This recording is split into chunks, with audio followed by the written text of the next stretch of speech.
അണ്ണൻ ഇപ്പോഴും ഈ പറയുന്ന സിനിമയിലെ ആ സിറ്റുവേഷനിലാണ്, സിനിമയിലെ ഒരു പ്രസക്ത ഭാഗത്തിൽ അഭിനയിക്കുന്ന ഒരു പ്രതീതിയിലാണ് അണ്ണൻ ഇപ്പോഴും നിൽക്കുന്നത്. കാരണം സിനിമയിൽ നായകൻ ഒരു പ്രതിസന്ധി നേരിടുമ്പോൾ, അതായത് വില്ലൻ വിജയിച്ച് നിൽക്കുന്ന ഒരു സമയം ഉണ്ടായിരിക്കുമല്ലോ.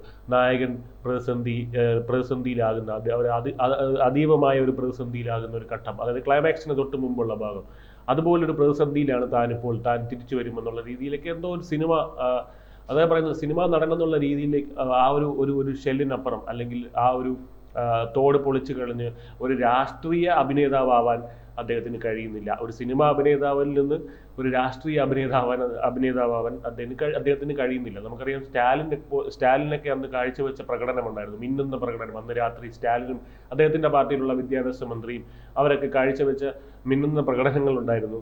അപ്പോൾ ആ പ്രകടനങ്ങളൊക്കെ തന്നെ വിശ്വസിക്കാൻ പറ്റുന്ന അതായത് ഒരു എന്താ പറയുക, റിയലിസ്റ്റിക് ആയിട്ടുള്ള ഒരു പ്രകടനമായിരുന്നു അത്. വിജയിൻ്റെ അഭിനയത്തിലൊരു പ്രത്യേകത എന്ന് പറഞ്ഞാൽ, വിജയിൻ്റെ അഭിനയത്തിൽ ഇപ്പോഴും സിനിമ അഭിനയം നിഴലിക്കുന്നു. ആ രാഷ്ട്രീയ അഭിനയത്തിൻ്റെ ഒരു ഇത് വരുന്നില്ല. ആ സിനിമാ അഭിനയത്തിൻ്റെ കൃത്രിമത്വം ഇപ്പോഴും വിജയിൻ്റെ